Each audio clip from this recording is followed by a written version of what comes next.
Efrimizin mövzumuzun müzakirəsi ilə davam edirik. İş yerlərində təhlükəsizlik məsələsi haqqında danışırıq. Xatırladaq ki, Azərbaycanda işdəki qəzalar nəticəsində dünyasını dəyişənlərin sayında ciddi artım var. Bu barədə statistik göstəricilər də var. Onları ekrana gətirmək istərdik. Xatırladaq ki, Dövlət Statistik Komitəsinin məlumatına görə 2024-cü ildə ölkədə istehsalat zamanı bədbəxt hadisələr nəticəsində əmək qabiliyyətini və həyatını itirənlərin sayı 747 nəfər olub. Halbuki 2023-cü ildə bu rəqəm 454 idi. Bəs bu artım nə ilə əlaqədardır? Ümumiyyətlə, işçilərin təhlükəsizliyi necə təmin olunmalıdır? Mövzunu təhlükəsizlik üzrə ekspert Orxan Musayevlə müzakirə edəcək. Xoş gəlmisiniz, hər vaxtınız xeyir olsun. Xoş gördük. Göstəricilərlə siz də tanış oldunuz və bir il ərzində nə qədər artım olduğu da göz qabağındadır. Təxminən 2 dəfə artım var. Sizcə necə düşünürsünüz? İstehsalatda bədbəxt hadisələrin artmasına səbəblər nədir? Bilirsiniz, Azərbaycan Respublikasının Konstitusiyasının 35-ci maddəsində hər kəsin sağlam və təhlükəsiz şəraitdə işləmək hüququ təsbit edilib. Əmək Məcəlləsinin 317 maddəsindən 33-ü sırf əməyin mühafizəsi məsələlərinə həsr edilibdir. Yəni, bu əməyin mühafizəsi məsələlərinin nə dərəcədə aktual və ciddiliyini bir daha göstərir. Ona görə də işə götürənlər Əmək Məcəlləsinin tələblərinə uyğun işçilər üçün təhlükəsiz və sağlam əmək şəraiti təşkil etməli.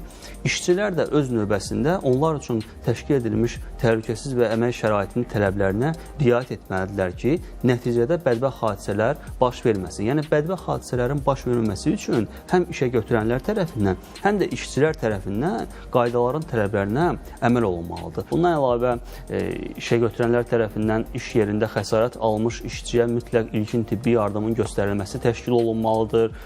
İşə götürənlərin hər hansısa bir səhlənkarlığı ucbatından bu hadisə baş vermişsə, müəyyən cərimə tədbirləri işə götürənlərə görülür. Yəni, ona görə də öncədən işə götürənlər tərəfindən təhlükəsiz əmək şəraitinin yaradılması və iş yerlərində ümumi təhlükələrin riskləri qiymətləndirilməlidir.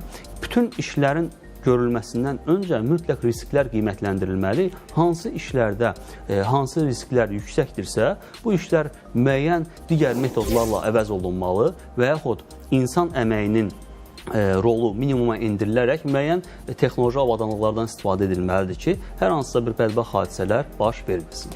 Dediyinizdən belə aydın oldu ki, əmək mühafizəsi qaydalarını pozan, onlara əməl etməyən işə götürənlər birbaşa olaraq qanun qarşısında cavabdehliyi daşıyırlar. Hətta ölüm halı baş veribsə orada, qəza ölümlə nəticələnibsə, bu işə götürənin azadlıqdan məhrum etməyə qədər məsuliyyət daşıyır. Məsələ gedir, ora qədər çıxır.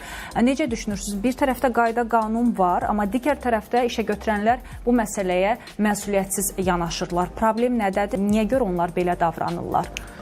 Baxın, deməli, 2015-ci ildən etibarən əməyin mühafizəsi sahəsində aparılan yoxlamalar sahibkarlıq subyekti dəstək məqsədi ilə dayandırılıbdır. Yəni, hər hansısa bir tikinti müəssisələrində, istehsalat müəssisələrində əməyin mühafizəsi sahəsində yoxlamalar həyata keçirilmir. Amma bu demək deyil ki, məsələyə məsuliyyətsiz yanaşılsın. Təbii ki, bu yoxlamaların keçirilməməsi sahibkarlara dəstək məqsədi daşısa da, bəzi sahibkarlar bu yoxlamaların keçirilmədiyinə arxain olaraq əməyin təhlükəsizliyi qaydalarına dırnaq arası yanaşırlar. Su istifadə edirlər. Təbii ki, bəli. Bu halların olmaması üçün müəyyən yeni mexanizmlər tətbiq olunmalıdır. Yəni, ən azından bir yeni nəzarət modeli təşkil olunmalıdır ki, mövcud vəziyyətdə işə götürənlərə müəyyən bir nəzarət tətbiq olunsun və işə götürənlər tərəfindən artıq əməyin təhlükəsizliyi sahələrinə dırnaq arası yanaşma mümkün olmasın.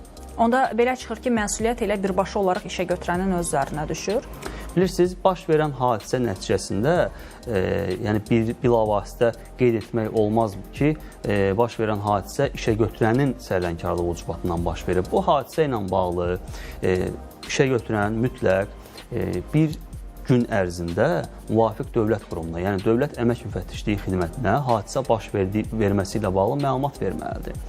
Bu məlumatın verilməsindən sonra Dövlət Əmək Müfəttişliyi Xidməti tərəfindən komissiya yaradılır və komissiya heyəti tərəfindən hadisənin baş vermə səbəbi tam dərindən təhlil olunur və araşdırılır.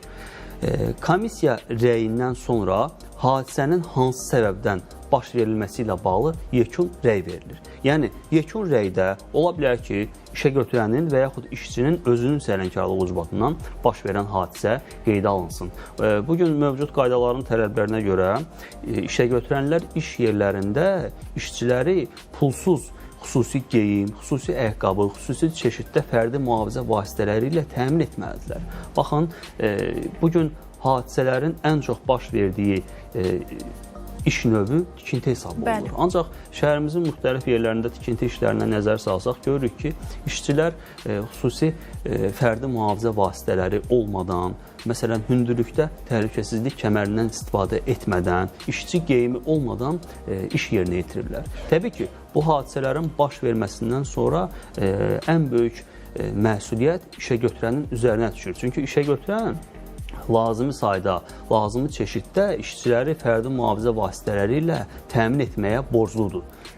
Bax, yaxşı toxundunuz bu məsələyə ki, biz adi yolla gedərkən hər hansısa bir tikintiyə baxırıqsa, görürük ki, orada həmin o qaydalara əməl etmədən ustalar çalışır, tikintidə işləyirlər. Yəni, bunu biz bir vətəndaş olaraq görürük. Bəs müəyyən qurumlar ki, məsuliyyət daşıyan birbaşa olaraq qurumlar bunu görmürlər. Sizcə necə düşünürsünüz? Yəni, bu qədər ildən ilə bu göstəricilərdə də artım var.